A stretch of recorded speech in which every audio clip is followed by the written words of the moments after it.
अधिकारों की श्रृंखला के क्रम में आज हम जिन मूल अधिकारों पर चर्चा करेंगे वो है शोषण के विरुद्ध अधिकार और धार्मिक स्वतंत्रता का अधिकार। पिछले वीडियोस में हम समानता और स्वतंत्रता के अधिकार पर चर्चा कर चुके हैं। उससे आगे आज हम शोषण के विरुद्ध अधिकार पर चर्चा करते हैं। शोषण के विरुद्ध अधिकार संविधान के भाग 3 के अनुच्छेद 23 और 24 में वर्णित किए गए हैं। इस अधिकार का मूल उद्देश्य है समाज के निर्बल वर्ग को शक्तिशाली वर्ग के शोषण से बचाना और शोषण की सभी स्थितियों को समाप्त कर प्रत्येक व्यक्ति को शोषण से मुक्त परिस्थितियां प्रदान करना। अब हम सबसे पहले बात कर लेते हैं अनुच्छेद 23 की, जिसमें मानव के क्रय विक्रय और शोषण पर प्रतिबंध लगाया गया है। इस अनुच्छेद के तहत किसी भी प्रकार की बंधुआ मजदूरी, दास प्रथा, मानव के क्रय विक्रय, बेगार, इनको गैर कानूनी और दंडनीय अपराध घोषित किया गया है।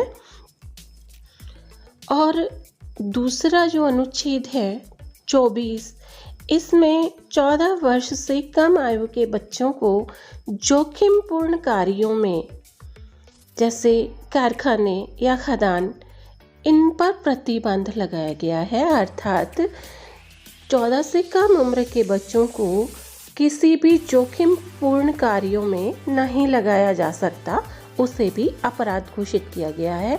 इन दोनों का उद्देश्य है व्यक्ति को या बालकों को शोषण से मुक्ति दिलाना। अब इसके तहत एक और व्यवस्था की गई है, बाल श्रम को अवैध घोषित किया गया है।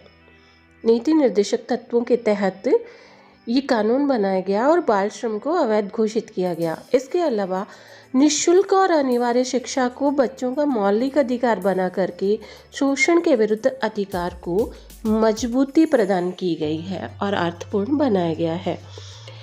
इसी प्रकार न्यूनतम जो निर्धारित मजदूरी है उससे कम मजदूरी भी इसी शोषण के विरुद्ध अधिकार के तहत अपराध मानी गई है। अब हम अगले अधिकार पर यदि चर्चा करें वो है धार्मिक स्वतंत्रता का अधिकार, जिसे अनुच्छेद 25 से लेकर 28 तक वर्णित किया गया है। सबसे पहले हम अनुच्छेद 25 की बात करें तो इसमें अंतःकरण की स्वतंत्रता दी गई है। अब अंतःकरण से क्या तात्पर्य है? अंतःकरण से तात्पर्य है कि व्यक्ति किसी भी धर्म में आस्था रख सकता है और किसी भी धर्म की उपासना और प्रार्थना कर सकता है। इस प्रकार उसे उपासना, आस्था और प्रार्थना की स्वतंत्रता दी गई है। इसी के भाग 2 में उसे धार्मिक मामलों का प्रबंधन करने की भी स्वतंत्रता दी गई है। इसके अलावा नंबर 3 पर किसी विशिष्ट धर्म की अभिवृद्धि के लिए वो कर चुकाने के लिए भी स्वतंत्र है।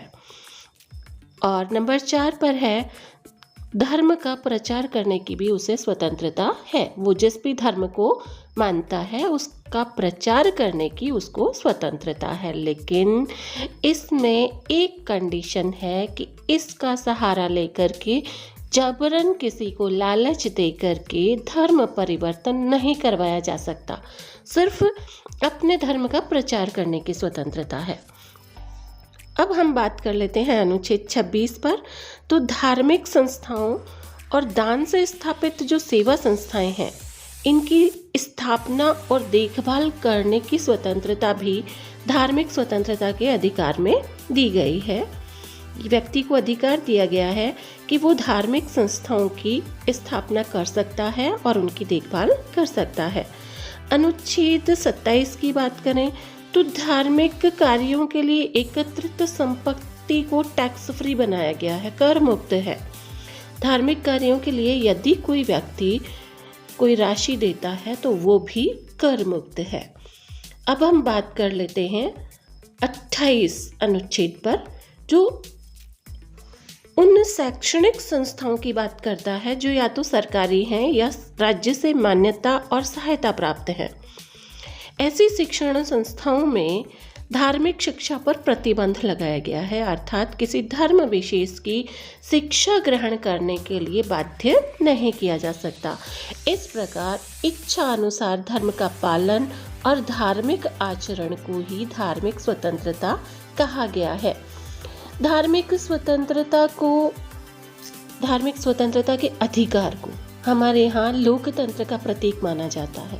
क्यों माना जाता है? क्योंकि यदि हम इतिहास उठा करके देखें तो शासक से अलग धर्म मानने वाली जनता, लोगों या व्यक्तियों को या तो मार डाला गया या उन्हें विवश किया गया कि वो शासक वर्ग का धर्म ग्रहण कर लें। तो ऐसी कंडीशन लोकतंत्र में ना हो, इसीलिए धार्मिक स्वतंत्रता का अधिकार दिया गया है। इसी धार्मिक स्वतंत्रता के अधिकार को बुनियादी सिद्धांत के रूप में स्वीकार किया गया है और ये लोकतंत्र का प्रतीक भी माना गया है। आने वाले वीडियोस में हम अल्पसंख्यकों के सांस्कृतिक और शैक्षिक अधिकार और संवैधानिक उपचारों के अधिकार पर चर्चा करेंगे।